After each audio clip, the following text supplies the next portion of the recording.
सकल जग झूठा झूठा कुल नाता, यह संसार सकल जग झूठा।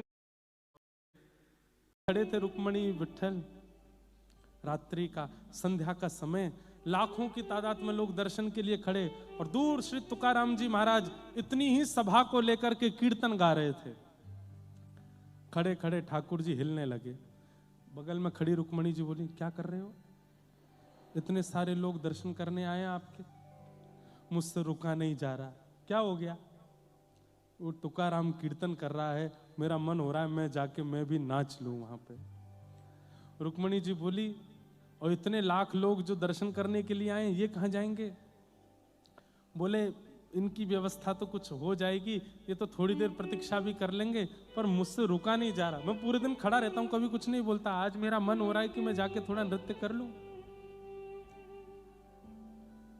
रुक्मणी जी बोली, इनको दर्शन नहीं मिलेगा, और वहां जो कीर्तन, श्रीमद् भागवत जी को देख करके, इस व्यासपीठ का दर्शन करके लगभग 1 महीना हो गया हमको भी, और पीछे विराजमान पंडरीनाथ भगवान का दर्शन करके एक ही बात समझ आती है, और इसके अलावा हम कुछ भी नहीं बोलेंगे। यह संसार सकल जग झूठा झूठा कुल नाता, यह संसार सकल जग झूठा झूठा कुल नाता। मीरा के प्रभु गिरधर नागर, मीरा के प्रभु गिरधर नागर, मीरा के प्रभु नटवर नागर, मीरा के प्रभु नटवर नागर, हरि चरणा चितराचि गिरधर, जन्म मरण रासाथी, गिरधर जन्म मरण रासाथी। हो याए नाय बिसरू में दिन राती, याए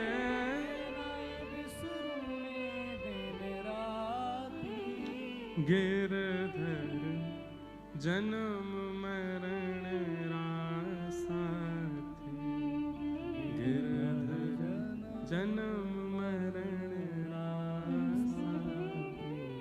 भैया,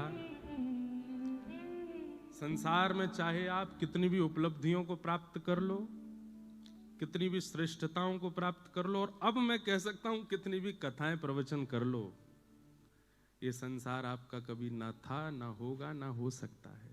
लाल जी हमेशा आपके थे, हमेशा आपके हैं, हमेशा आपके रहेंगे। बहुत आसान होता है और किसी के ऊपर कुछ भी बोल देना, और उसमें भी विशेष रूप से अगर कोई कथा वक्ता हो, अगर कोई आध्यात्मिक व्यक्ति हो, क्योंकि उसका स्वभाव है वो मौन रहता है। आध्यात्मिक व्यक्ति का स्वभाव क्या? सबसे पहला परिचय आध्यात्मिक व्यक्ति का यही है कि वो मौन रहेगा, वो कुछ नहीं बोलेगा, और जो बोलने लग जाए वो आध्यात्मिक नहीं है, वो भक्त नहीं है, वो भक्ति पथिक नहीं है। जो बोलता हो, जो चिल्लाता हो, जो शोर मचाता हो, जिसका विवाद में रुचि हो, वो भक्ति पथिक नहीं हो सकता। कभी सुना किसी चरित्र में, किसी प्रसंग में कि मीराबाई ने लड़ाई की? कभी सुना कि गोस्वामी तुलसीदास जी ने युद्ध किया? कभी सुना कि किसी भक्त ने अपने विद्वेषियों के साथ में, विद्रोहियों के साथ में, या अनर्गल बोलने वालों के साथ में कुछ कहा? कुछ नहीं, सब मौन रहे। क्यों? उन्हें फुर्सत कहां अपने ठाकुर जी को याद करने से। ठाकुर जी बोलते हैं उनकी तरफ से, और जब ठाकुर जी बोलते हैं तो महाभारत होता है, फिर कुछ नहीं होता। इसलिए यह संसार सकल जग झूठा, झूठा कुलरा नाता, मीरा के प्रभु गिरधर नागर, हरि चरणा चितराची। गिरधर जन्म मरण रा साथी, मैं याने नाय बिसरूं दिन राती। हमारे जीवन का एक नव प्रसंग प्रारंभ हुआ। बहुत लोगों ने प्रेम दिया, बहुत लोगों ने स्नेह दिया, बहुत लोगों ने आशीष दिया, पर मुख में दांत 32 हैं, जीभ बार बार गड्ढे पे ही जाती है। कई लोगों ने ऐसी मुख दिखाई दी कि महाराज बस याद रहे जीवन भर। बाबा और हो गए हम, बाबा की इतनी बड़ी शादी, बाबा का ये, बाबा का वो। सब लोगों को प्रणाम। हमारे गोस्वामी तुलसीदास जी महाराज ने मानस जी के प्रारंभ में खलों को भी प्रणाम किया, और ये होना ही था। मुझे पता था कि ये होगा, क्योंकि दुनिया चाहती ही नहीं कि ये व्यासपीठ से उतरे, यहीं बैठे रहे। हमारे पूज्य पिताजी महाराज 52 वर्षों से कथा कर रहे हैं। कितने वर्ष? यहां पर कितने लोग ऐसे हैं जिनकी आयु 52 से कम होगी? 52 वर्ष नहीं होते। अरे आजकल के भारत में सब्जी बेचने वाले व्यक्ति भी अगर 4 साल लगातार सब्जी बेच लेते हैं तो भी उनका भी इतना हो जाता है कि वो अपना घर भी बंबई में बना सके, दिल्ली में। वैसे इतना योग्य हो गया है भारत। वो अपने पुत्र का विवाह यदि अच्छे से करें तो इसमें क्या दिक्कत? और भाई सबने सब बातें कह दी, लेकिन किसी ने एक बार भी ये नहीं कहा, उस विवाह में एक वस्तु भी बिना प्याज लहसुन के नहीं थी। सब में, कुछ ही में भी कुछ नहीं था, सब कुछ नॉन ऑनियन गार्लिक विवाह। और सुनो, नॉन अल्कोहलिक विवाह।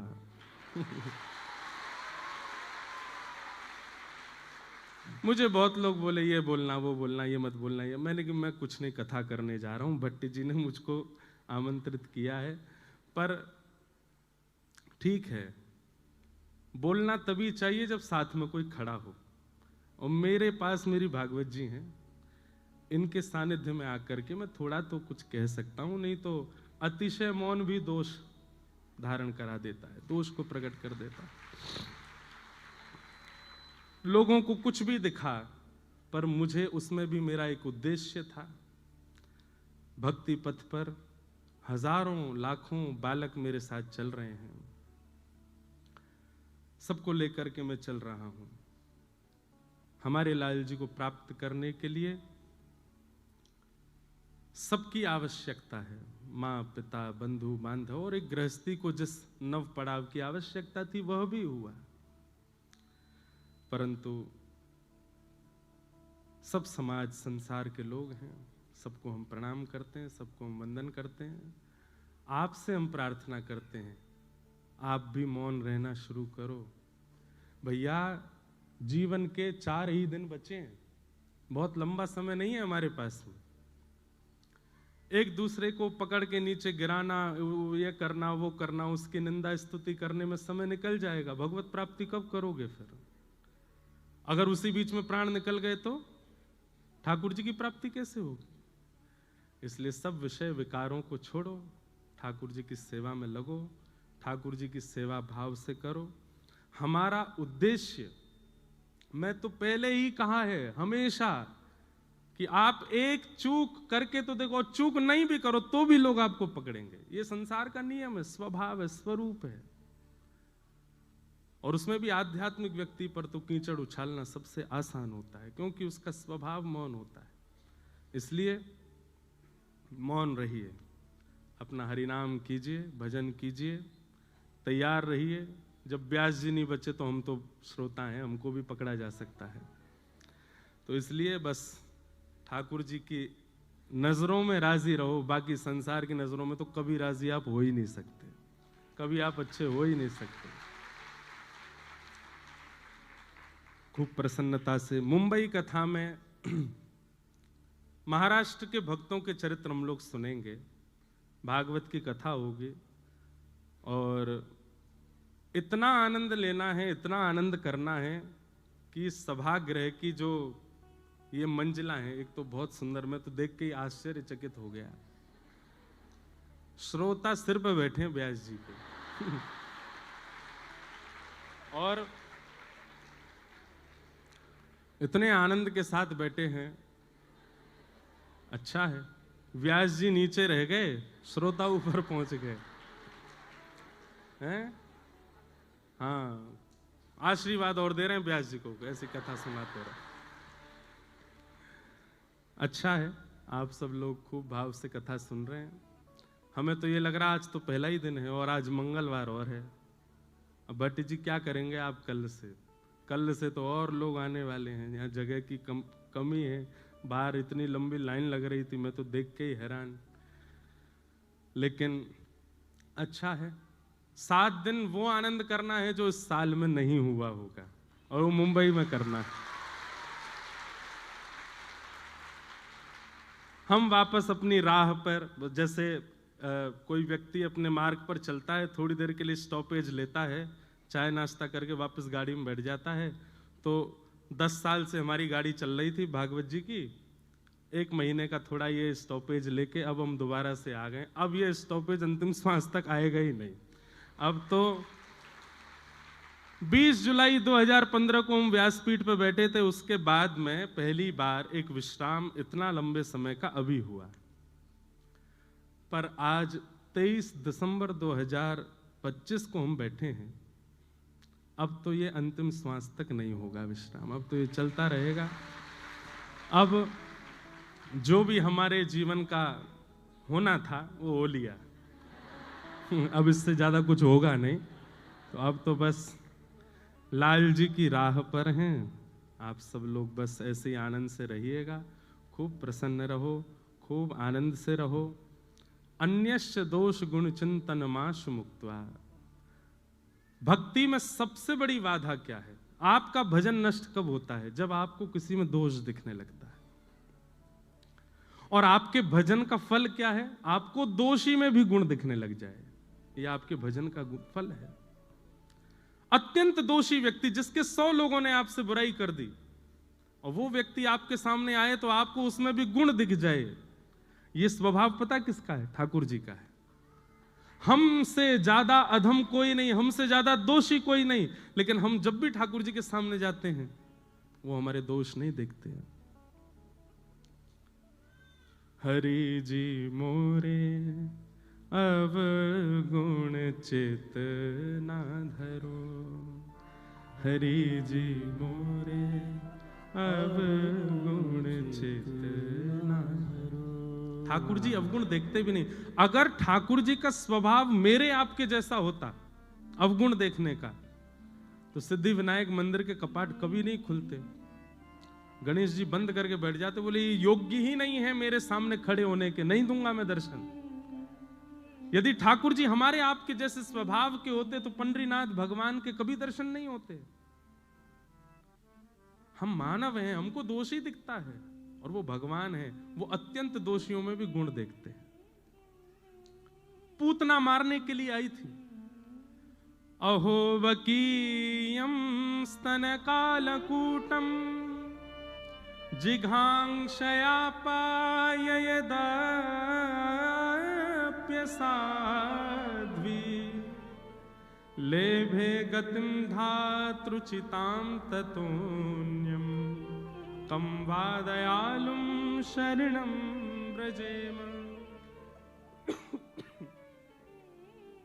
पूतना अपने पयोधर में विष लगा करके भगवान को मारने के लिए आई, और भगवान ने उसके पयोधर का पान करके उसको कौन सी गति प्रदान की? जो माता यशोदा को प्राप्त होनी चाहिए, जो भगवान की मां को गति प्राप्त होनी चाहिए, ठाकुर जी ने वो गति पूतना को प्रदान कर दी।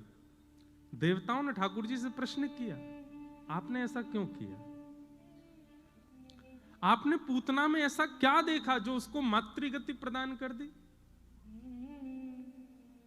भगवान कहते हैं उसका कुल अच्छा नहीं, उसकी जाति अच्छी नहीं, उसका नाम अच्छा नहीं, उसका स्वभाव अच्छा नहीं, उसका कर्म अच्छा नहीं, कुछ भी तो अच्छा नहीं था, फिर उसको गति क्यों प्रदान कर दी आपने?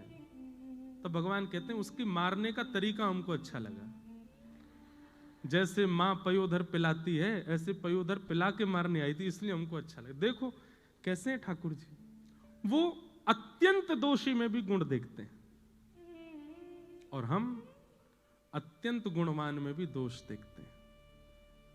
इसमें दोष क्या है, इसमें कमी क्या है, इसमें बुराइयां क्या है, इसकी गलतियां क्या है,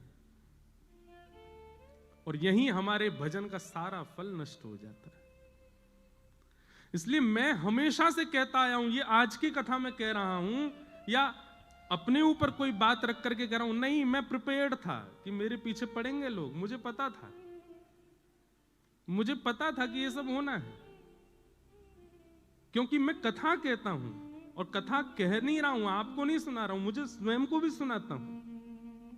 और सत्य बता रहे, ये 10 वर्ष की कथा ही मुझे पिछले 10 दिनों से जिवा रही थी, मेरी ही कथा, कि मैं प्रसन्न हूं, मैं आनंद में हूं, मैं संभला हुआ हूं, मुझे कोई दिक्कत नहीं। क्योंकि कथा ऐसा निर्माण करती है, 2 चीजें आपके चित्त में आती हैं, एक तो दोष दृष्टि खत्म होती है, और दूसरा मौन रहना सीख जाते हो, लेट गो करते हो चीजों को, ठीक है जाने दो, ये दुनिया का अंत नहीं है, दुनिया इससे भी खतरनाक होगी आगे। हम व्यास मंच से बैठ करके कह रहे हैं, इससे भी ज्यादा खतरनाक होगी मेरे लिए, आपके लिए। पर आपका उद्देश्य दुनिया है ही नहीं, आपका उद्देश्य दुनिया की प्रसन्नता है ही नहीं, आपका उद्देश्य ये है। इसलिए दुनिया क्या कहे उसकी चिंता मत कीजिएगा, कौन अच्छा कर रहा है कौन बुरा कर रहा है चिंता मत कीजिएगा, अपना समय व्यर्थ मत करो, भजन करो, ठाकुर जी के जीवन उनकी प्राप्ति में लग जाओ आगे।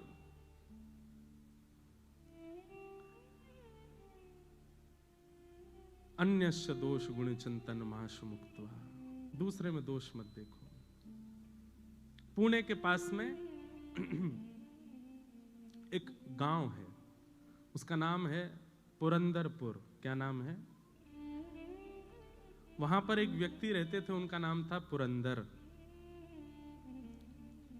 थे तो वो ब्राह्मण, लेकिन अपने स्वभाव से, अपने कर्म से बिल्कुल दूषित, किसी भी प्रकार से ब्राह्मणत्व उनके अंदर दिखाई नहीं देता था। लेकिन उनकी पत्नी थी सरस्वती बाई। सब लोग इधर देखना, ऊपर वाले भी, बीच वाले भी, नीचे वाले भी, भूवस्व ये भू है तो बीच वाले भुव, ऊपर वाले स्वर्ग, हम पता नहीं कहां वैकुंठ ये वैकुंठ है। हाँ, वैकुंठ ही तो है, व्यासपीठ वैकुंठ है, क्योंकि तीनों को देख रही है, भू को भी देख रही है, भुवः को भी देख रही है, स्वर्ग को भी देख रही है। बहुत ध्यान से सुनिएगा, बड़ी प्यारी कथा है, मुझे बहुत प्रिय लगती है। और अब तो ये विराजमान हैं मंच पर, तो इन्हीं का ही प्रसंग चलने वाला है। श्री ज्ञानेश्वर महाराज, ज्ञानेश्वर माउली, जिनको महाराष्ट्र में सब लोग माँ कहते हैं, यही माँ है।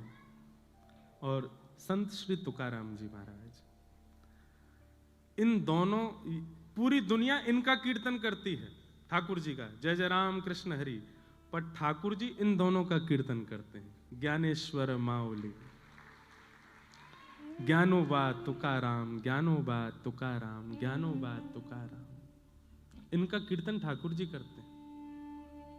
हमारे इष्ट भगवान हैं और भगवान के इष्ट भक्त हैं, ठाकुर जी के इष्ट हैं ये। ठाकुर जी भक्तों को अपना इष्ट मानते हैं। अनुब्रजाम में हम नित्यम पूये ये तन्य रेणु भी, कितना सुंदर भाव कहते हैं ठाकुर जी कि मैं अपने भक्तों के पीछे कैसे चलता हूं, जैसे गैया के पीछे बछड़ा चलता है, उसकी रज में सना हुआ, उसके रज में लिपा हुआ, ऐसे मैं अपने भक्तों के पीछे पीछे चलता हूं। ज्ञानोबा तुकाराम, भक्ति काल के सबसे पहले भक्त भारत के श्री ज्ञानेश्वर माउली, और भक्ति शतक के एक प्रकार से विश्राम श्रेणी में भक्त जो हुए उनमें श्री तुकाराम जी, तो संपूर्ण भक्त इनके बीच में आ जाते हैं। इसलिए ठाकुर जी इन दोनों का कीर्तन करते हैं, ज्ञानोबा तुकाराम। तो इन्हीं बीच में एक भक्त हुए, उनका नाम था पुरंदर, पर वो भक्त नहीं थे, महासंसारी व्यक्ति। बहुत ध्यान से सुनना। पुणे के पास में व्यापार करते थे, दुकान थी उनकी। उनकी पत्नी का नाम था सरस्वती बाई। क्या नाम था? कंजूस एक नंबर के थे। मैं कभी कभी कथा में एक बात कहता हूं कि व्यक्ति यदि संसारी है और घोर संसारी है तो भी कभी कभी ठाकुर जी की कृपा उस पर हो जाती है। ये बिचले जो होते हैं ना, भक्त भी हैं संसारी भी हैं, उन पर ठाकुर जी कई बार दृष्टि कम करते हैं। या तो पूर्ण रूपेण भक्त हो या पूर्ण रूपेण संसारी हो। संसार प्रिय लगता है तो पूरे पूरे संसार के हो जाओ, ठाकुर जी प्रिय लगते हैं तो पूरे पूरे ठाकुर जी के हो जाओ।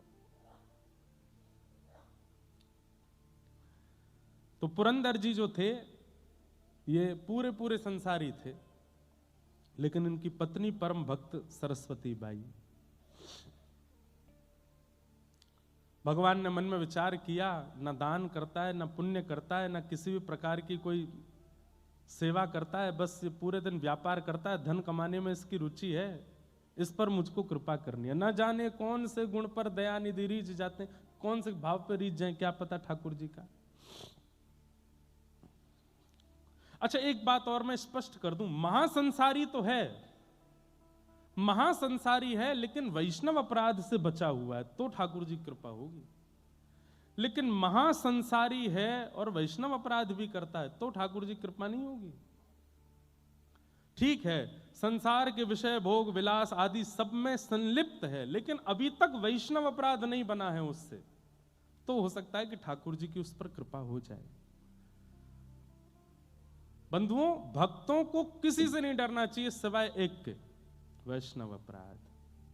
कभी किसी भक्त का अपराध ना हो जाए, किसी वैष्णव का अपराध ना हो जाए, किसी भगवत स्वरूप वाले का आपसे अपराध ना बन जाए, बस इससे डरिएगा और कुछ नहीं। हम तो हमेशा कथा में कहे, ठाकुर जी की भोग में कोई कटौती हो जाए चलेगा, ठाकुर जी के श्रृंगार में दिक्कत हो जाए चलेगा, ठाकुर जी की सेवा में दिक्कत हो चलेगा, पर ठाकुर जी का नाम गाने वाले किसी की सेवा में कभी कोई अपराध मत करिएगा, वो अपराध है, उससे ठाकुर जी क्षमा नहीं करते। तो पुरंदर दास जी जो थे, इनसे वैष्णव अपराध नहीं हुआ था अभी तक, लेकिन ये महासंसारी थे। एक बार ठाकुर जी के मन में आया कि मुझे इन पर कृपा करनी है, और किस लिए कृपा करनी है? क्योंकि पत्नी परम भक्ता है। तो ठाकुर जी एक दीनहीन से ब्राह्मण बनके, यही पंडरीनाथ भगवान दीनहीन से ब्राह्मण बनके पहुंच गए, और पहुंच करके पुरंदर दास जी की दुकान पर जाके खड़े हो गए। पुरंदर दास जी बोले, कहो क्या चाहिए? सेठ जी, कुछ नहीं चाहिए, मैं तो एक गरीब ब्राह्मण हूं, मेरी बेटी विवाह के योग्य हो गई है, उसका विवाह करना है, पर जो वर पक्ष के लोग हैं उन्होंने कुछ मांगे रखी हैं, वैसा करते। तो पुरंदर दास जी जो थे, इनसे वैष्णव अपराध नहीं हुआ था अभी तक, लेकिन ये महासंसारी थे। एक बार ठाकुर जी के मन में आया कि मुझे इन पर कृपा करनी है, और किस लिए कृपा करनी है? क्योंकि पत्नी परम भक्ता है। तो ठाकुर जी एक दीनहीन से ब्राह्मण बनके, यही पंडरीनाथ भगवान दीनहीन से ब्राह्मण बनके पहुंच गए, और पहुंच करके पुरंदर दास जी की दुकान पर जाके खड़े हो गए। पुरंदर दास जी बोले, कहो क्या चाहिए? सेठ जी, कुछ नहीं चाहिए, मैं तो एक गरीब ब्राह्मण हूं, मेरी बेटी विवाह के योग्य हो गई है, उसका विवाह करना है, पर जो वर पक्ष के लोग हैं उन्होंने कुछ मांगे रखी हैं, वैसा विवाह नहीं होगा तो विवाह टूट जाएगा, आप कृपा करके मेरी थोड़ी सहायता कर दो, मैं धीरे धीरे आपका कर्जा चुका दूंगा। पुरंदरदास जी बोले, तुमको पूरी नगरी में मैं ही मिलाऊं मांगने के लिए, कहीं और चले जाओ, किसी और से मांग लो। नहीं नहीं नहीं, आपके रूप से ऐसा लगता है आप बड़े दयावान हो, आप जल्दी कृपा कर दोगे, आप ही दे दो, कुछ दे दो मुझे। पुरंदरदास जी अपनी कुर्ता देखा, देखो मेरा कुर्ता यहाँ से फट रहा है, मेरी धोती फट रही है, मेरी बैठने वाली जो गलीचा है वो भी फटा हुआ है, मेरे खुद की हालत ऐसी खराब है, मैं तुम्हारी सेवा कैसे करूं? नहीं नहीं महाराज, आप चाहेंगे तो सब हो जाएगा, मेरी थोड़ी कृपा कर दो, मुझे थोड़ा सा धन दे दो। पुरंदरदास जी बार बार अपने सेवकों को कहें इसको भगाओ यहां से, इसको भेजो यहां से, ये मांग रहा है, मैं मुझ में देना नहीं चाहता इसको। सब लोग इधर देखिएगा, ध्यान से सुनिएगा। लेकिन ठाकुर जी हट कर लें तो कौन समझा सके। यहां दुनिया के लोग जिद पे अड़ जाते हैं तो नाक में दम हो जाता है, ठाकुर जी अगर जिद कर लें दुनिया बनाने वाले तो उनको कौन समझाए। ठाकुर जी तो वहीं बैठ गए दुकान के बाहर ही, बोले जाऊंगा तो आपसे लेके ही जाऊंगा और कहीं नहीं जाऊंगा, और नहीं तो मेरी बेटी का ब्याह टूटेगा, उसका जो अपराध होगा वो आपको लगेगा। पुरंदर बोले ये कोई बात है, जान ना पहचान, एक तो मुझसे पैसा मांग रहे हो, ऊपर से मेरे को दोष भी दे रहे हो। बोले दे दीजिए ना, आप सब कर सकते हैं। तो पुरंदरदास जी बोले चलो एक काम करते हैं। बोले क्या? तुम मुझे कोई अमूल्य वस्तु दे दो और उसके बदले में तुम्हें पैसे दे दूंगा, और तुम्हारा अता पता तो कुछ है नहीं, कहीं तुम भाग गए पैसा लेके, तो अपनी कोई मूल्यवान वस्तु मुझे दे दो और मुझसे पैसा लेकर के चले जाओ, और जब तुम्हारा ब्याह हो जाए, चुकाने लायक स्थिति हो जाए, तुम वस्तु मुझसे वापस ले लेना, पैसे मुझे दे देना। घनघोर कंजूसाई की पराकाष्ठा, दे ही नहीं सकते बिना किसी प्रयोजन के।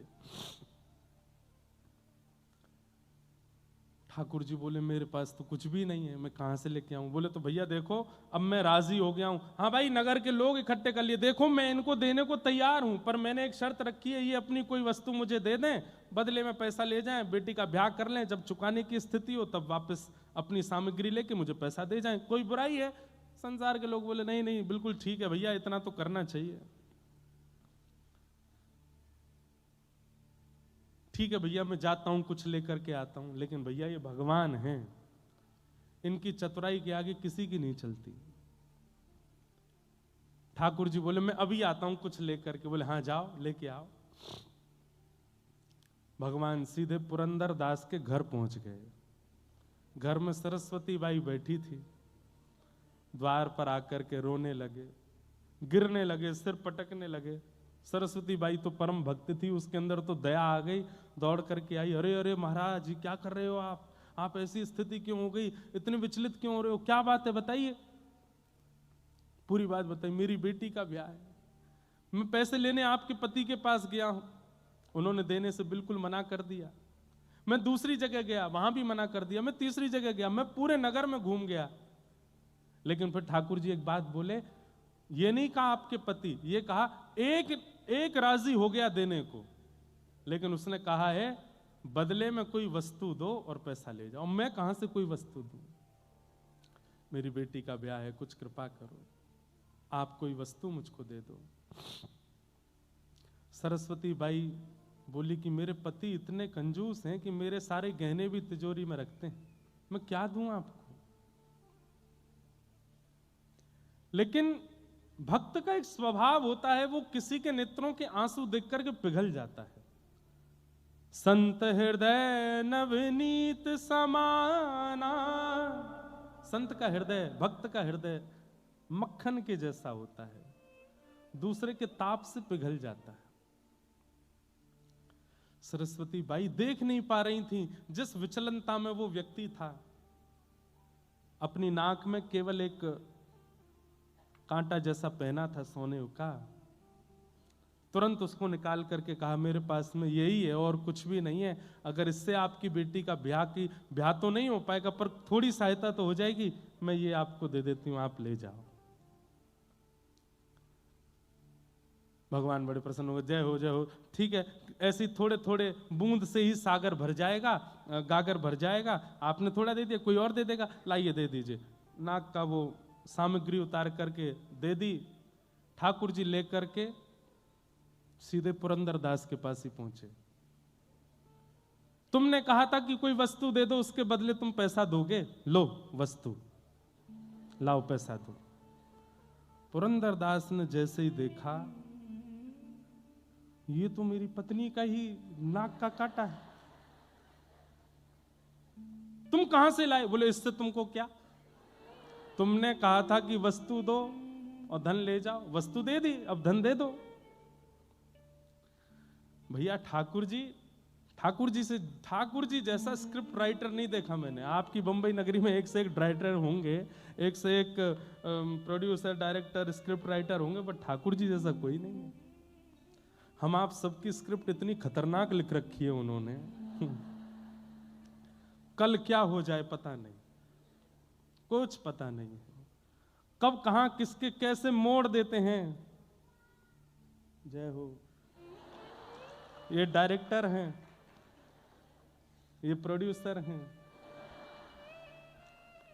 लेकिन जैसे वो एक होता है ना, ये तो चलो स्क्रिप्ट वगैरह इन्होंने लिखी, डायरेक्ट आदि इन्होंने की, पर कई बार एक्टर को अपने परफॉर्मेंस देने में थोड़ी दिक्कत होती होगी, तो एक अब मेरे को पता नहीं है इतना ज़्यादा, पर बीच कोई सहायक डायरेक्टर भी होता है ना, वो आके समझा दे तुम ऐसा करोगे तो भक्तजन जो है ये सहायक डायरेक्टर हैं, ये आकर के संभालते हैं, बोले घबराओ नहीं, ठाकुर जी ने स्क्रिप्ट भले ही खतरनाक लिखी है लेकिन तुम कर सकते हो। इन भक्तों के चरित्र से हमको एक बल मिल जाता है, हमको एक राह मिल जाती है, हमको थोड़ा संबल मिल जाता है, और हम अपनी जीवन की इस मूवी में अच्छा निर्वहन कर लेते हैं। लिखा ठाकुर जी नहीं है सब कुछ, ईच एंड एवरीथिंग, सब कुछ। तो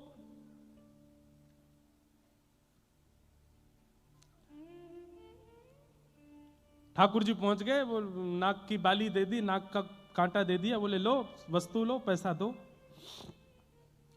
तो पुरंदर को ये बात पता है कि मेरी पत्नी स्वभाव से बड़ी दयावान है, और उसी ने दया करके बिना मुझसे पूछे, बिना मेरी आज्ञा के अपनी नाक की एक कांटा निकाल करके दे दिया। इसको तो मैं पैसा दे देता हूं, लेकिन आज अपनी पत्नी को नहीं छोड़ूंगा। भगवान को जितना जरूरत थी उतना पुरंदर दास ने दे दिया, और उस नाक के कांटे को अपनी तिजोरी में रख के ताला लगा करके, और दुकान में जो काम करते थे सबसे कहा आप सबकी छुट्टी है, जाओ। सेठ जी अभी तो समय हुआ नहीं, नहीं आज जाओ। और ताम्रवर्ण हो रहा था मुक्का, आज अपनी पत्नी को नहीं छोड़ूंगा। दुकान बंद की, तो दुकान में एक कार्य करता था, वो इनकी पत्नी को बहुत मानता था, उसकी भी वो सहायता करती थी।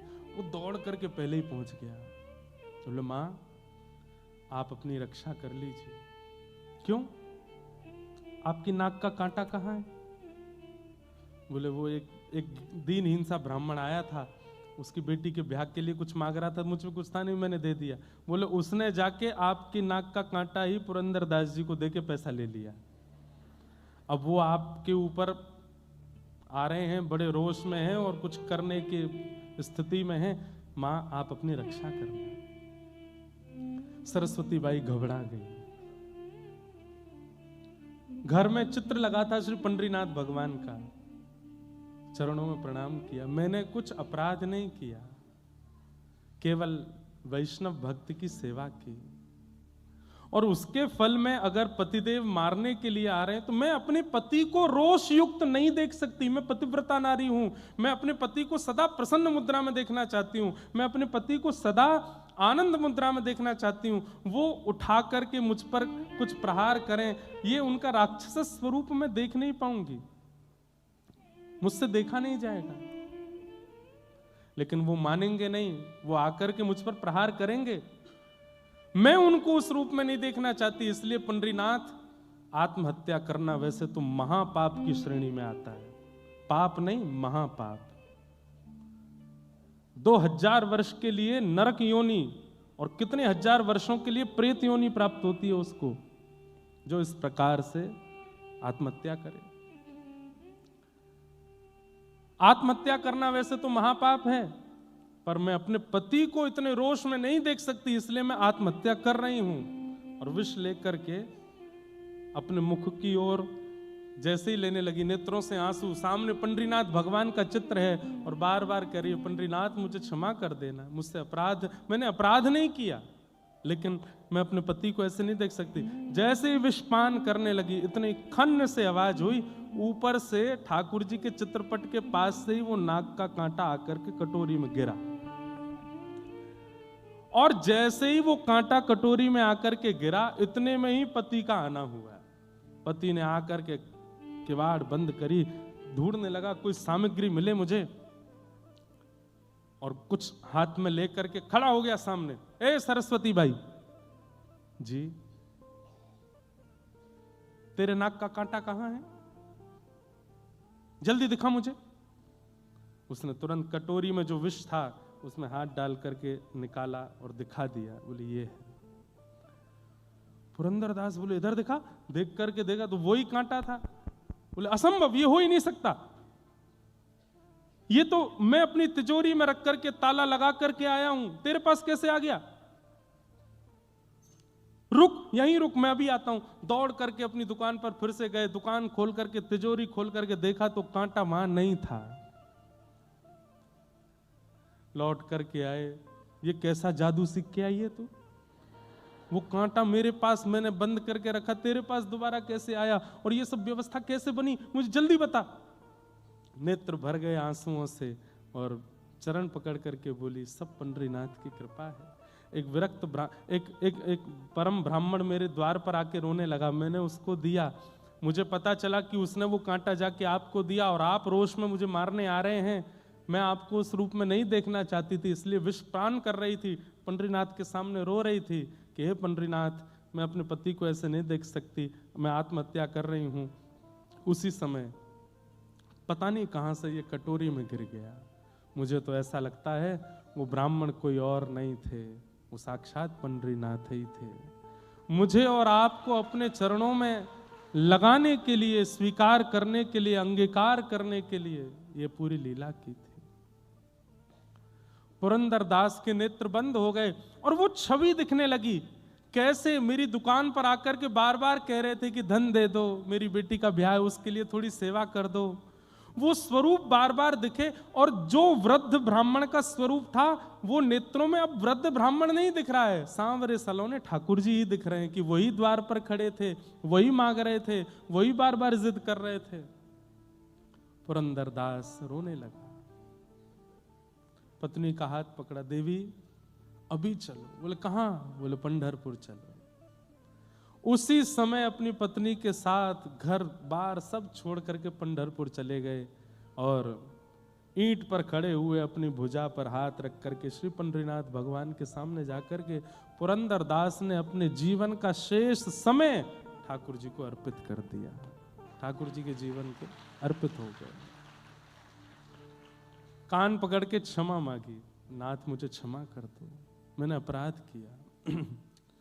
और पुरंदरदास जी का फिर नियम हो गया, हर दिन जाते और ठाकुर जी से केवल क्षमा मांग करके ये कहते मुझे दंड दीजिए, मुझे दंड दीजिए।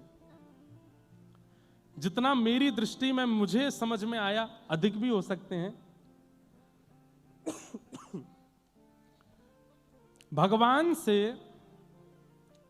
पीड़ा दो लोगों ने मांगी है, या तो द्वापर युग में कुंती ने मांगी है, या कलयुग में पुरंदरदास ने मांगी है। ठाकुर जी से पीड़ा मांगी। वहां कुंती भगवान से कहती है कि नाथ मेरे जीवन में पीड़ा दे दीजिए, दुख दे दीजिए, दारिद्र्य दे दीजिए, कष्ट दे दीजिए। और यहां पुरंदरदास नित्य पंडरीनाथ भगवान से कहते हैं कि मुझे कष्ट दे दीजिए, दुख दे दीजिए। क्यों? क्योंकि मैंने आपके रूप को नहीं पहचाना, आपके स्वरूप को नहीं जाना। नित्य ठाकुर जी से प्रार्थना करते। एक दिन ठाकुर जी प्रसन्न होकर प्रकट हो गए, और प्रकट होकर के बोले, ए पुरंदरदास, क्या रोज कहता है कि मुझे कष्ट दे दो, मुझे दंड दे दो। बोले प्रभु, जब तक दंड नहीं दोगे मेरे हृदय को शांति नहीं मिलेगी। बंधुओं, ये भी एक वैष्णव का स्वरूप है, बहुत ध्यान से सुनिएगा। गलती करने के बाद अपने अपराध का बोध तो सबको हो जाता है, पर अपराध बोध में ठाकुर जी से प्रार्थना करना कि इस अपराध का थोड़ा दंड मुझे दीजिए, ये वैष्णव ही कर सकता है। संसारी व्यक्ति तो भागेगा, मैंने कुछ नहीं किया, और किया तो क्या, मैंने स्वीकार कर लिया, अब मुझे दंड नहीं मिलना चाहिए, अब मुझे पीड़ा नहीं मिलनी चाहिए। पर वैष्णव तो उसके प्रति दंड मांगता है कि मुझे दंड दीजिए। हमारे वृंदावन की भोरी सखी गाती हैं, ऐसो दुख दीजो ही अमार, ऐसो दुख दीजो पद कंज छटा दृग देखे, बिनु पद छटा दृग देखे, को सुहावे नाही, ओ को सुहावे नहीं, ऐसो दुख दीजो हिय माहि, ऐसो दुख दीजो बस्ती छोड़ एकांत बिठाओ, बस्ती छोड़ बस्ती छोड़ एकांत बिठाओ, बस्ती छोड़ एकांत बिठाओ, बातन सो घबराही हो, बातन सो घबराही, भोरी ऐसे दुख बिन प्यारी, भोरी ऐसी बिन प्यारी, जीवन व्यर्थ गवाही, ऐसो दुख दीजो हिय माहि, ऐसो दुख दीजो हिय माहि। वैष्णव यदि कभी कुछ कर देता है ना, उसे शांति नहीं मिलती तब तक जब तक वो ठाकुर जी से प्रार्थना ना कर ले कि मुझे दंड दीजिए नाथ, मुझसे गलती हुई है, मुझसे अपराध हुआ है। वो ठाकुर जी से दंड की याचना करता है। देना ना देना ये उनके हाथ में है, लेकिन वो याचना करेगा, मुझसे ये गलती हुई नाथ, इसका मुझे प्रायश्चित नहीं करना, इसका मुझे अपराध बोध हुआ है, पर मुझे तब तक शांति नहीं मिलेगी जब तक आप इसका मुझे सूक्ष्म दंड नहीं देंगे। वो दंड की याचना स्वयं करता है ठाकुर जी से। पुरंदरदास जी कहने लगे, नाथ मेरे द्वार पर आकर के आप मांग रहे थे और मैंने शाम तक बिठा करके आपको रखा, दंड तो मुझे मिलेगा, तब तक मुझे शांति नहीं मिलेगी, दंड दीजिए। तो ठाकुर जी बोले ठीक है, हम एक दंड देते हैं। क्या? भारतवर्ष में जितने भी तीर्थ हैं और जितने भी मेरे मंदिर हैं, सबका पत्नी सहित दर्शन करके आओ, यही दंड है तुम्हारे लिए, जाओ। पुरंदरदास बोला, ये दंड है, ये दंड है, ये तो मेरे लिए आशीर्वाद है, ये तो मेरे लिए और सुख की स्थिति है, दंड दीजिए। तो ठाकुर रुक्मणी जी बोली, तो फिर एक काम करो। बोले क्या? जिस जिस तीर्थ में जाओगे वहां की मातृभाषा, वहां की जो लोक भाषा है, उस भाषा में एक पद गा करके वहां के ठाकुर जी को रिझाओ, ये दंड है। चलो, हाँ इसमें थोड़ा परिश्रम है, मैं महाराष्ट्र का हूं, मुझे मराठी आती है, अब मैं दक्षिण जाऊंगा, आंध्र प्रदेश जाऊंगा, केरला जाऊंगा, वहां जाऊंगा, वहां की भाषा में वहां का कीर्तन बनाना मेरे लिए कठिन होगा, ये दंड उचित है। और ये दंड पंडरीनाथ भगवान ने, इसको कहते हैं उत्सव दंड। उत्सव भी हो रहा था, दंड भी हो रहा था। अपनी पत्नी के साथ भारत के एक एक तीर्थ में गए और वहां की भाषा में जाकर के पुरंदरदास जी ने कीर्तन गाया, ठाकुर जी को रिझाया। ऐसे हमारे श्री पंडरीनाथ हैं। ये किसको कैसे, कहां से, किस भाव से स्वीकार कर लेते हैं भगवान जाने। और इनका दंड भी ऐसा होता है जैसे किसी को रुई के डंडा से मारा हो। कितने डंडे पड़े? 100 डंडे पड़े, पर डंडा रुई का था। ऐसे तो ये दंड देते हैं। इसलिए भैया इनके सन्मुख हो जाओ, संसार से ज्यादा मतलब रखो नहीं।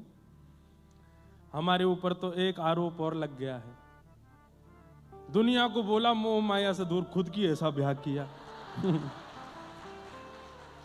हमने कहा भैया, किसी ने आकर के हमसे आज तक ये नहीं पूछा कि आप ठाकुर जी का उत्सव करते हो, उसमें कितना खर्चा होता है।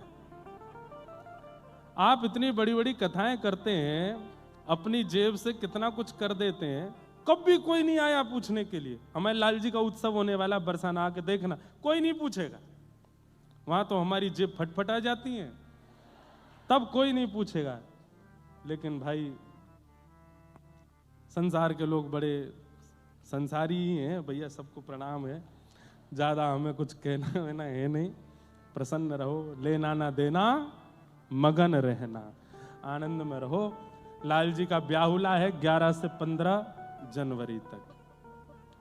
हमारी प्रार्थना बंबई वालों के लिए, हम आ गए, अब आप आना ठाकुर जी के उत्सव में। हम देखो सुनो, एक बात और, बुला तो रहे हैं लेकिन अपनी व्यवस्था आप करवा लेना, क्योंकि वहां जगह बची नहीं है। हमने पंडाल वंडाल तो खूब बड़े बड़े कर दिए हैं, सब कुछ करने का प्रयास किया है अच्छे से। रहने खाने की, भोजन की व्यवस्था भी सबकी कर रहे हैं, पर रहने की व्यवस्था बरसाना में तो कुछ बचा नहीं है। आसपास भी अगर कहीं मिल जाए तो आप लोग लेकिन आना जरूर। अपने ब्याह में हम क्या बुलाते हैं आपको वो तो हमारे, सही बता रहा हूं, मेरे बस का नहीं था। मैं तो केवल वहां कठपुतली की तरह था, बैठ जाओ, उठ जाओ, खा लो, पी लो, ये करो। अब मेरा अधिकार जिसमें है उसमें मैं आपको बुला रहा हूं। मेरे लाल जी का उत्सव है, हम बुला रहे हैं, सब लोग आइएगा, खूब भाव से पधारिए, खूब आनंद से, और खूब सहयोग भी वहां पर कीजिएगा। लग रहा हो कि भाई भंडारे में खूब लोग बैठे हैं तो स्वयं ही परोसने लगना। लग रहा है कि कोई व्यवस्था बनानी है तो स्वयं ही अपने आप से ही बनवा लेना। हमें तो घबराहट अब लाल जी के ब्याह की ज़्यादा है कि सब ठीक से हो जाए, सब आनंद से हो जाए। लाला को राधा गिरधर लाल बनने वाले हैं, हमको तो उसकी ज़्यादा चिंता हो रही है। मुझे दुनिया से नहीं कोई काम, मुझे दुनिया से नहीं कोई काम, ओ मैं तो रटू राधा राधा नाम, मैं तो रटू राधा राधा नाम, ओ मैं तो रटू राधा राधा नाम, मैं तो रटू राधा राधा नाम, दर्शन करूं सुबह शाम, दर्शन करूं शुभ शाम, बरसाना वीरज रजधानी, बरसाना विरज रज धानी, बरसाना वीरज रजधानी, बरसाना विरज रज धानी, जहाँ विराजे राधा रानी। जहाँ विराजे राधा रानी। मुंबई की कथा तब सार्थक मानिएगा, मुंबई की कथा तब सार्थक मानिएगा कि यहाँ बैठे बैठे लगे ही नहीं कि हम मुंबई में हैं, ऐसा लगे कि ब्रजमंडल में बैठे हैं। ओ मेरो मन लगो बरसाने में, जहाँ विराजे राधा रानी। मेरो मन लगो बरसाने में, जहाँ विराजे राधा रानी। ओ मेरो मन लगो बरसाने में, जहाँ विराजे राधा रानी। मेरो मन लगो बरसाने में, जहाँ विराजे राधा रानी। ओ मुझे दुनिया से नहीं लेना देना, मुझे दुनिया से नहीं लेना देना, मुझे दुनिया से नहीं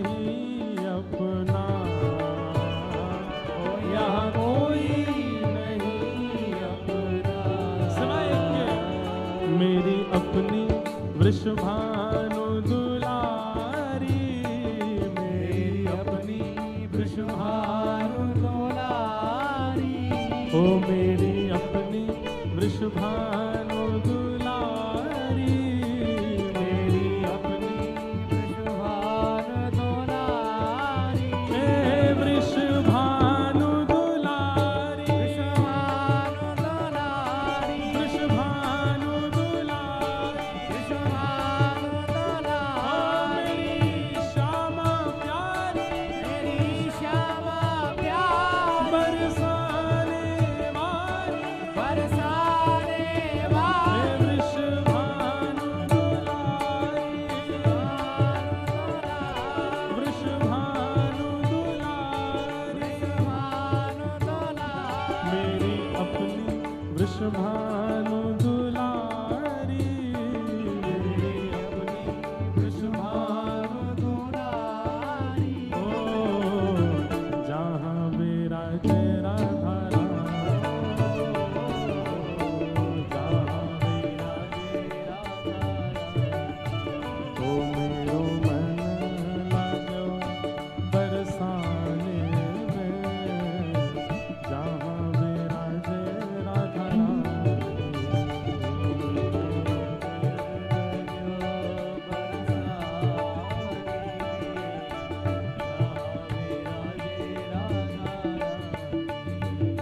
मन हटो है दुनिया दारी से, मन हटो है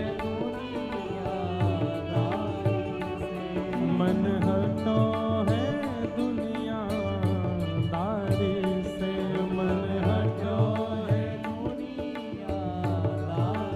ओ जहाँ बहे हरा पानी, ओ जहाँ बहे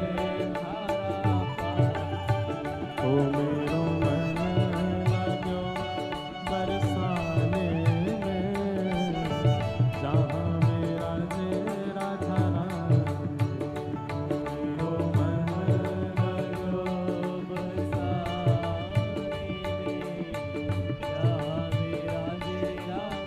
राधे राधे राधे राधे राधे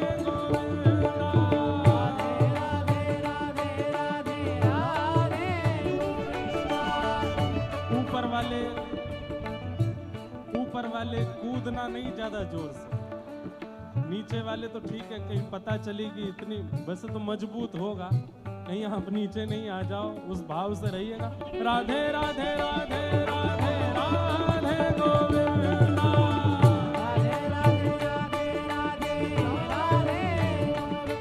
भज राधे राधे राधे राधे राधे गोविंदा,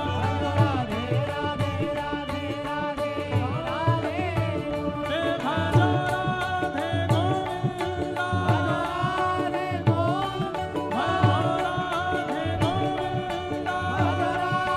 गोविंदा, हे भजो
विश्वोत्पत्त्यादिहेतवे तापत्रय विनाशाय श्रीकृष्णाय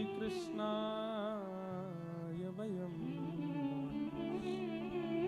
यं प्रव्रजन्तमनुपेतुमपेतकृत्यं द्वैपायनो विरह कातर्या जुहाव पुत्रेति तन्मयतया तर्वोऽभिनेदु तं सर्वभूतहृदयं मुनिमानतोऽस्मि। सच्चिदानंद रूपाय, भगवान के 3 प्रकार के रूप बताए गए, सत्य, चैतन्य और आनंद। 3 प्रकार के कर्म बताए गए, विश्वोत्पत्त्यादि हेतवे, और 3 गुण बताए, तापत्रय विनाशाय। ऐसे श्री कृष्णाय, हम सब ऐसे श्री कृष्ण को वयम नमः प्रणाम करते। भगवान के 3 रूप। स्वरूप ठाकुर जी के अनेक हैं। जाकी रही भावना जैसी, प्रभु मूरत देखी तिन तैसी। जिसकी जैसी भावना है वैसे ठाकुर जी उसके स्वरूप में आते हैं। आपके महाराष्ट्र में पंढरपुर में पंडरीनाथ विट्ठल भगवान बन के विराजमान है। दक्षिण में आप चले जाओगे, गुरुवायूर में ठाकुर जी छोटे कन्हैया के रूप में विराजमान हैं। उडुपी कृष्ण, वहाँ के स्वरूप अलग हैं। पद्मनाभ में ठाकुर जी का अलग स्वरूप है। श्रीरंगम में ठाकुर जी का अलग स्वरूप है। श्रीनाथ जी में ठाकुर जी का अलग स्वरूप है। द्वारिका में अलग स्वरूप है। बद्रीनाथ में अलग स्वरूप है। ठाकुर जी के स्वरूप अनेक हैं, पर अनेक स्वरूपों में ठाकुर जी मूल रूप से 3 ही रूप वाले हैं, सत्य, चैतन्य और आनंद। सबसे पहला, ठाकुर जी सत्य हैं। एक बात बहुत ध्यान से सुनिएगा, ये 3 प्रकार की धारणा है जो प्रत्येक भक्त के अंदर अपने ठाकुर जी के प्रति होनी चाहिए। बहुत ध्यान से सुनिए। आप लड्डू गोपाल की सेवा करते हैं, आप मुरली मनोहर ठाकुर जी की सेवा करते हैं, आप चित्रपट के ठाकुर जी की सेवा करते हैं, आप श्रीनाथ जी की सेवा करते हैं। ये 3 प्रकार की धारणा आपके चित्त में होनी चाहिए। अपने ठाकुर जी के प्रति सत्य भाव। सत्य, मुझे दुनिया को सफाई देने की आवश्यकता नहीं, ये सब जानते हैं और इनको पता है। इसके बाद किसी और को पता हो ये आवश्यक नहीं। अब मेरे अंदर तो बार बार पद ही आते हैं। मैं तो गोविंद रा गुण गासूं, राणा जी रूठे तो मने काय करसी। मैं तो गोविंद रा गुण गासूं, राणा जी रूठे तो। हम गोविंद का गुण गा रहे हैं, अब दुनिया से हमको क्या। ये राणा कौन है? ये सब संसार के लोग ही राणा हैं। राणा भेजा विष का प्याला, पीकर मीरा नाची रहे। हमको संसार को बहुत सफाइयां देना आवश्यक नहीं। हमारे ठाकुर जी को पता है, वो राजी रहें, बस उनका राजी होना आवश्यक है। तो वो सत्य हैं और वो जानते हैं कि क्या सत्य है। इसलिए ठाकुर जी को सत्य स्वरूप मानो। हाँ, एक भक्त का ये कॉन्फिडेंशियल होना चाहिए कि ऐसी कोई क्रिया ना हो जो ठाकुर जी को नहीं पता है। आपने ठाकुर जी से साझा नहीं की और आप उस क्रिया में प्रवेश कर गए। ठाकुर जी कहेंगे तैने तो मोते छुपाए लियो, अब कहा हुए को। अपनी प्रत्येक क्रिया, अपनी प्रत्येक व्यवहार, अपनी प्रत्येक स्थिति आपके ठाकुर जी को पता हो। बाकी संसार को तो बता भी दोगे, वो तो उसमें भी 4 बात निकाल लेंगे। मैं तो गोविंद रा गुण गासूं। एक बात बंधुओं कहूं, चाहे मानसिक रूप से, चाहे व्यवहारिक रूप से, चाहे आर्थिक रूप से, चाहे शारीरिक रूप से किसी की भी पीड़ा है, कोई पीड़ा से बच नहीं रहा है, यह बात निश्चित है। किसी को मानसिक पीड़ा है, किसी को शारीरिक पीड़ा है, किसी को आर्थिक पीड़ा है, किसी को संबंधों की पीड़ा है, किसी को संसार के दोषों की पीड़ा है, सब पीड़ा में है। पीड़ा निवृत्ति की कथा ही है, कथा ही आपको उस पीड़ा से बचा सकती है, उस पीड़ा से आपको आनंद दे सकती है। उसमें भी अगर आप भक्त चरित्र कहो तो मीराबाई, मीराबाई के पदों को गाया कीजिए एकांत में बैठ करके। हमने तो इतने मीराबाई के पद गाए हैं और ये मीराबाई के पद ही सहायक बने हैं हर स्थिति में। राम नाम रा जहाज चला स्या, राम नाम रा जहाज चला सा, मैं तो भव सागर तर जासू, मैं तो भव सागर तर जासू, मैं तो गोविंद रा गुण गासू, राणा जी रूठे तो मने काए कर से, मैं तो गोविंद रा गुण गासू।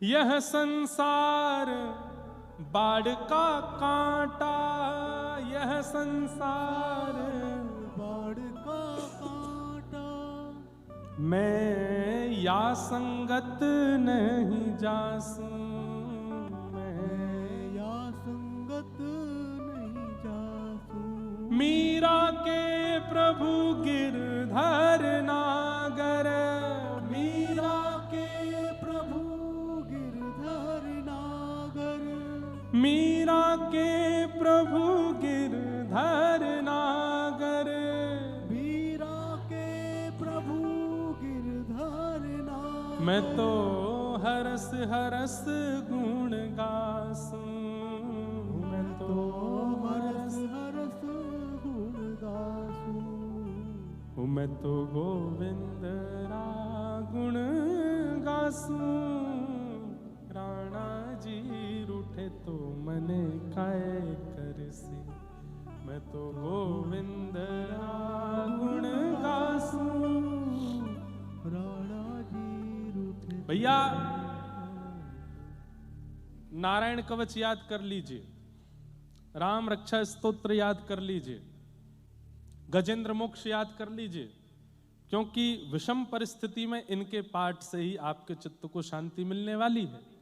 परंतु एक बात और कह दूं, मीराबाई के पद याद कर लीजिए। राम रक्षा स्तोत्र है या आदित्य हृदय स्तोत्र है या नारायण कवच है, ये तो आप आसन पर बैठ करके शुद्ध अवस्था में नेत्र बंद करके गाएंगे, पाठ करेंगे। परंतु चलते फिरते उठते बैठते मीराबाई के पद गाने हैं। गाड़ी चला रहे हो तब भी मीराबाई के पद गाओ, बैठे हो तब भी मीराबाई के पद गाओ, लेटे हो तब भी मीराबाई के पद गाओ, खा रहे हो तब भी बाईसा के पदों को गाओ। आपको अपना कष्ट बहुत सूक्ष्म लगने लगेगा। बाईसा कितनी प्रसन्न हृदया हैं कि अपनी ऐसी विषम परिस्थिति में ऐसे पद गा रही हैं। हमारा कष्ट क्या उनके आगे, कुछ भी नहीं। इसलिए बाईसा के पद गाया करो। नित्य अपने ठाकुर जी को अगर प्रसन्न करना है तो बाईसा के पद सुनाया करो उसी भाव से। तो भगवान सत्य हैं, उनको कॉन्फिडेंशियल अपने पास रखो। इनको सब पता है, मुझे सबकी आवश्यकता नहीं। सत्य। दूसरा, ठाकुर जी को चैतन्य मानो, जड़ नहीं। ठाकुर जी जड़ नहीं है, ठाकुर जी पाषाण नहीं है। ठाकुर जी के प्रति धातु बुद्धि मत रखो। ठाकुर जी चैतन्य है। चैतन्य मतलब मेरे आपके जैसे ही हैं। उनके प्रति चैतन्य बुद्धि रखनी पड़ेगी। उन्हें सब पता है, वो सब जानते हैं, उन्हें सब अनुभव होता है। ये विश्वास आपको अपने चित्त में रखना पड़ेगा। आपकी बंबई की बलिहारी, यहां तो सर्दी है ही नहीं। हमारे यहां पूछो, एयरपोर्ट पर फ्लाइट उतारने में भी पायलट को लग रही है रनवे है कहाँ, दिख ही नहीं रहा। इतना कोहरा, इतनी ठंड, इतनी सर्दी, और इस बार तो बहुत ही ज्यादा है। यहाँ तो हम आए सुबह तो एसी चल रहे थे कमरों में, अद्भुत है। परिस्थिति अनुसार अपने ठाकुर जी की सेवा करना उसी भाव से जैसा मौसम है, जैसा अनुकूल है। सर्दियों में ठाकुर जी को ऊनी वस्त्र पहनाने हैं, ठाकुर जी के आगे सिगड़ी सिद्ध करनी है, ठाकुर जी को हिना का इत्र लगाना है, ठाकुर जी के कान ढके होने चाहिए, ज़्यादा चुभने वाले और बहुत पतले वस्त्र ठाकुर जी को धारण नहीं कराने हैं। इन सब का विचार तभी आप कर सकोगे जब ठाकुर जी के प्रति चैतन्य बुद्धि रखोगे।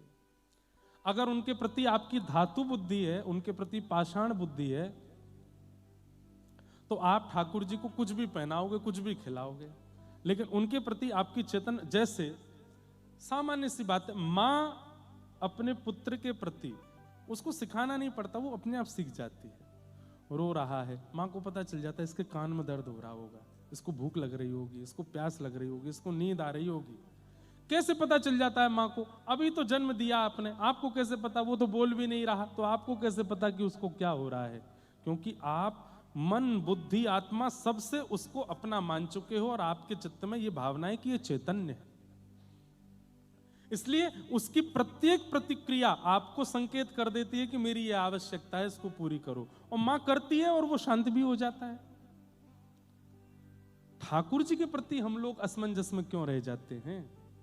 क्योंकि कहीं ना कहीं सूक्ष्म बुद्धि में ये भाव आ जाता है कि है तो ये धातु ही, है तो ये पाषाण ही, और पाषाण बुद्धि आते ही आपकी सेवा में दोष आने लगता है।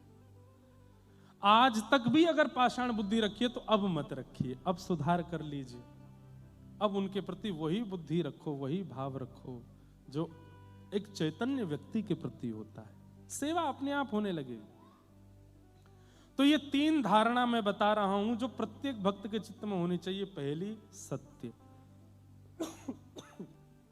ठाकुर जी के प्रति। दूसरा, चैतन्य, ठाकुर जी चैतन्य है। और तीसरा, ठाकुर जी आनंद। अच्छा, एक बात, चाहे कितनी भी पीड़ा हो, कितना भी संकट हो, कितना भी कष्ट हो, मैं हमेशा कथा में कहता आया हूं, माँ के आगे रो लीजिए, पिताजी के आगे रो लीजिए, बच्चों के आगे रो लीजिए, परिवार के लोगों के आगे दुख दर्द बता दीजिए, लेकिन जैसे ही ठाकुर जी के सामने जाते हो, बाहर ही आंसू पोंछो, बिल्कुल प्रसन्न हो जाओ, मुख पर एक लंबी सी स्माइल लेकर के आओ, आपके 32 चमकने चाहिए और बिल्कुल नृत्य कर ठाकुर जी के आगे ऐसे जाओ कि कुछ हुआ ही नहीं। जैसे ये एक स्वभाव है, सांसारिक स्वभाव है कि आप जिससे बहुत प्रेम करते हैं उसको अपना दुख पता नहीं लगने देते। मां को पीड़ा है और मां को पता है कि मेरी पीड़ा बच्चों को पता चली तो चिंता करेंगे, तो मां उनको बताती नहीं है। बेटा कहीं बाहर पड़ता है, उसको बहुत दिक्कतें हो रही हैं, मां रोज फोन करती है, तो बेटा मां को बताता नहीं कि दूर बैठी चिंता करेगी। ठाकुर जी को क्यों सब बता देते हो आप? अधिकतर सिद्धि विनायक चले जाइए, महालक्ष्मी चले जाइए, पंढरपुर चले जाइए, किसी भी मंदिर में चले जाइए, 90% आदमी अपने दुख सुनाने के लिए आता है। जहां से ठाकुर जी दिखने शुरू होते हैं, ठाकुर जी ऐसा ऐसा उसने कर दिया है, पड़ोसी ने इतना कर दिया है, यहाँ पे ये हो गया है, पत्नी ऐसा व्यवहार करती है, बच्चे ऐसे कर रहे हैं, ये कर रहे हैं, वो कर रहे हैं, प्लीज आप कृपा करो ना ठाकुर जी, थोड़ा कर देना ना, कृपा थोड़ा थोड़ा देख लीजिए ना, मेरे ऊपर थोड़ा अनुग्रह कीजिए ना ठाकुर जी। हे सिद्धि विनायक भगवान। सिद्धि विनायक भगवान से ज्यादा भीड़ तो बाहर बैठे हुए मूषक के कान में रहते हैं। वो मूषक भगवान जो बाहर बैठे हैं उनके कान में लोग बात छोड़ ही नहीं रहे हैं कान। एक बार मैं गया, जब भी मुंबई कथा होती जाता हूं दर्शन करने, तो बाहर आके देखा तो मूषक भगवान के कान में सब बोल रहे होते हैं। मुझे बहुत देर हो गई खड़े खड़े, मैंने कि मैडम की लिस्ट ही नहीं पूरी हो रही, पूरी बिल्डिंग की शिकायत कर दी है, गार्ड ऐसा करता है, वो ऐसा करता है, ये ऐसा करता है, वो ऐसा करता है, सबकी शिकायतें कर दी। 90% व्यक्ति अपने दुख सुनाने जाता है मंदिर। क्यों? इसका मतलब ये प्रेम नहीं है भाई। वकीलों को दुख सुनाया जाता है, डॉक्टरों को दुख सुनाया जाता है, जो प्रोफेशनल होते हैं, जिनसे आपका आत्म संबंध नहीं है, उनको दुख सुनाया जाता है, उनको पीड़ा बताई जाती है। जो बहुत अपने भी नहीं होते, बीच वाले हैं, थोड़े थोड़े अपने, उनको दुख सुनाया जाता है, मित्रों को दुख सुनाया जाता है। पर जिससे अटूट प्रेम होता है उससे तो दुख छुपाया जाता है, उसको नहीं बताते।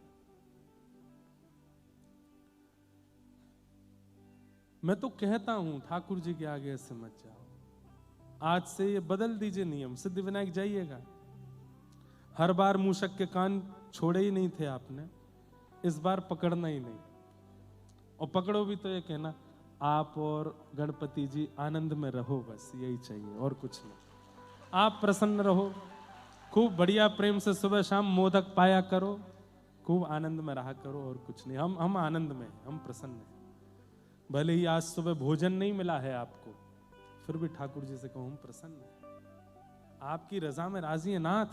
भोजन नहीं मिला तो क्या हुआ, श्वास तो चल रही है, देख तो रहे हैं, हाथ पैर तो सलामत हैं, बुद्धि तो है, मन तो है, आज नहीं तो कल मिलेगा, सब कृपा है नाथ। बंधुओं, प्रेमी को कष्ट होने के बाद भी जब कष्ट नहीं बताया जाता, तो प्रेमी उसको आभास हो जाता है, उसको पता तो चल जाता है कि है कष्ट में, लेकिन बता नहीं रहा है। तो वह प्रेमी भी क्या करता है कि आपको पता ना चले और आपका कष्ट दूर हो जाए, उसकी योजना वो बनाते हैं। क्यों ठाकुर जी के आगे अपनी लिस्ट सुनानी? मैं तो कितने दिन से कथा में कहता आया हूं, ठाकुर जी को जाके अपनी मत सुनाओ, ठाकुर जी से जाके उनकी पूछा करो। जनाबाई जब जब दर्शन करने जाती, छोटी सी जना पंडरीनाथ भगवान को देख के और ऐसे हाथ करके खड़े हैं पंडरीनाथ भगवान, और जनाबाई देख करके कहती है पूरे दिन ऐसे खड़े रहते हो, दर्द नहीं होता पैर में? हाँ, इतने सारे वैष्णव भक्त आपको प्रणाम करने आते, थोड़ी देर बैठ जाओ। पुजारियों से कहती है इनके पीछे थोड़ा मसनद लगा दो, आज भी पंडरीनाथ भगवान मसनद लगा के खड़े होते हैं। इनके नीचे थोड़ी गद्दी रख दो, थोड़ी देर के लिए मंदिर बंद कर दो, इनको बैठा दो, इनके पैर में थोड़ी मालिश करो, थक गए होंगे। इतनी चिंता जनाबाई करती है ठाकुर जी की कि जनाबाई के पास अर्धरात्रि में ठाकुर जी पहुंच जाते हैं और गोद में, जनाबाई की गोद में पैर रख करके कहते हैं दबा ले, तुझे बहुत चिंता होती, चल तू ही दबा पैर। हम अपने सुनाने से फुर्सत नहीं मिलती, ठाकुर जी को नहीं। आप कितने भी कष्ट में आ जाओ बंधुओं,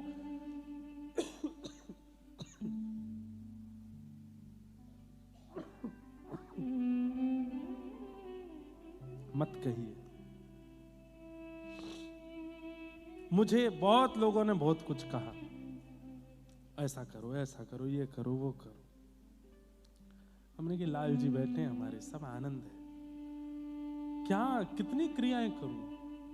अरे आज तक ठाकुर जी ने प्रसन्न रखा, यदि एक थोड़ी सी अपवाद रूपी थोड़ी पीड़ा अगर दे भी दी तो मैं इतना विचलित हो जाऊं कि मैं ठाकुर जी के आगे जाकर रोने लगूं? नहीं, प्रसन्न रहना है, यह भी जीवन का एक अंग है, दिया है ठाकुर जी ने। हर परिस्थिति को प्रसाद मान करके स्वीकार करो, और प्रसाद पाया जाता है, छोड़ा नहीं जाता, उसको स्वीकार करो। बंधुओं, ठाकुर जी कई बार विषम परिस्थिति देख करके परखते हैं आपको कि देखूं तो सही अब विचलित होगा कि नहीं। यानी पूरी दुनिया कथा सुना दे, एक बार या की परीक्षा लेके तो देखो, ये कैसी स्थिति में पास हुए फेल हुए ये हम नहीं जानते, ये ठाकुर जी की जिम्मेवारी है। पर अपने को प्रसन्न रहना है, अपने को आनंद में रहना, अपने को चिंता नहीं करनी। ठाकुर जी है ना हमारे साथ, सब मंगल में करेंगे, सब आनंद करेंगे। अपनी पीड़ा मत सुनाओ, ठाकुर जी से पूछो आप तो राजी हो ना, आप प्रसन्न हो ना, बस। और ये बुद्धि कब आएगी? जब आपके चित्त में ठाकुर जी के प्रति आनंद भावना, सत्य, चैतन्य और आनंद, ये तीसरी स्थिति हर भक्ति पथिक को अपने जीवन में लानी है। आनंद, चाहे जितनी पीड़ा में हो, गुरु और गोविंद के सामने जब जाओ तब नाचते हुए जाओ, तब उत्सव मनाते हुए जाओ, तब नृत्य करते हुए जाओ। कोई पीड़ा नहीं है हमें, हम प्रसन्न हैं। सूरदास जी के नेत्र नहीं है, देख नहीं सकते दुनिया, लेकिन जब जब लाल जी के सामने जाते हैं तो नेत्रों से आंसू गिरने लगते हैं। कोई पूछता है सूरदास जी आप रो क्यों रहे हो? तो कहते हैं आज मेरो लाला बड़ो सुंदर लग रहा है, ऐसा सुंदर श्रृंगार करके बैठो है, ऐसी सुंदर पाग पहन रखी है, ऐसी सुंदर यानी माला पहनी है, ऐसी सुंदर पोशाक पहनी है, बड़ो सुंदर लग रहा है। अब वहां खड़ा हर व्यक्ति जानता है कि इनको दिखाई नहीं दे रहा, लेकिन ठाकुर जी को अपनी पीड़ा नहीं सुना रहे हैं। ठाकुर जी के आगे जाके भी कहते हैं ठाकुर जी आज आप बड़े सुंदर लग रहे हो, कोई की नजर नहीं लग जाए, ऐसे ही राजी रहो। दिखता नहीं है फिर भी।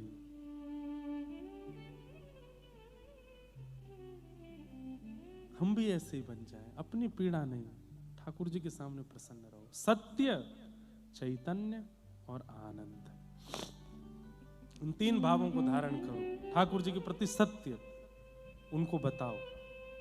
अपने माता पिता, अपने परिवार के अति घनिष्ठ व्यक्ति और ठाकुर जी, इनको कॉन्फिडेंशियली आपकी हर वस्तु पता होनी चाहिए, आपका सब कुछ पता होना चाहिए। दूसरा, ठाकुर जी के प्रति चैतन्य भावना। वो चैतन्य है, वो जड़ नहीं है, वो धातु नहीं है, वो साक्षात चैतन्य है। मैं एक बात कहता हूं कथा में, ठाकुर जी ऐसे ही क्यों बैठे? लड्डू गोपाल, नवनीत प्रियालाल, ये पंडरीनाथ भगवान ऐसे ही क्यों खड़े हैं? श्रीनाथ जी ऐसे ही क्यों हैं? ये हमारे साथ गेम खेल रहे हैं, स्टैचू वाला। स्टैचू गेम खेला, एक व्यक्ति 10 गिनती करता है, 1 2 3 4 5 6 7 8 9 10, और पीछे खड़े जो लोग हैं वो अलग अलग आकृति बनाते हैं, और जैसे ही 10 होता है वो कहता है स्टैचू। भैया नेक धीमो, नेक धीमो, और स्टैचू बोलते सब अलग अलग आकृति। अब जिसने गिनती गिनी उसका काम क्या है? इनको हंसाओ। अब घर के सब लोग जब खेलते हैं तो अलग अलग मुद्रा बना लेते हैं, और वो जाकर के छूना नहीं है, केवल बातों से और अपनी क्रिया से उसको हंसाना है। और घर के वो सारे सदस्य अलग अलग मुद्रा बना लेते हैं, वो जाकर के उनके कभी कुछ करेगा, कभी कोई बात बोल देता है, कभी कुछ, और जो हंस जाता है वो आउट। ऐसे ही भारतवर्ष में कश्मीर से लेकर के कन्याकुमारी तक सारे ठाकुर जी स्टैचू बन के खड़े हैं। कोई यूं खड़ा है, कोई यूं लेटा है, कोई ऐसे है, कोई ऐसे है, कोई ऐसे है। और हम आप सब लोगों को एक टास्क दिया गया है, बुलवा के दिखाओ, हंसा के दिखाओ, चला के दिखाओ। आप कहोगे आप तो ऐसे ही रहते हो। नहीं, जनाबाई ने चलवाया था, ज्ञानेश्वर मौलवी ने बुलवाया था, तुकाराम जी ने तो नचवाया था, पंडरीनाथ नाचने लगे थे इनके कीर्तन में।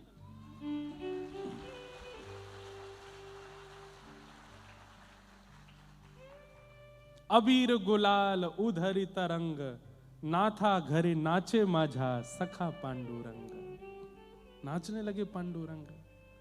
वो कितनी सुंदर कथा है। ऐसे ही खड़े थे रुक्मणी विठल, रात्रि का, संध्या का समय, लाखों की तादाद में लोग दर्शन के लिए खड़े, और दूर श्री तुकाराम जी महाराज इतनी ही सभा को लेकर के कीर्तन गा रहे थे। खड़े खड़े ठाकुर जी हिलने लगे। बगल में खड़ी रुक्मणी जी बोली क्या कर रहे हो?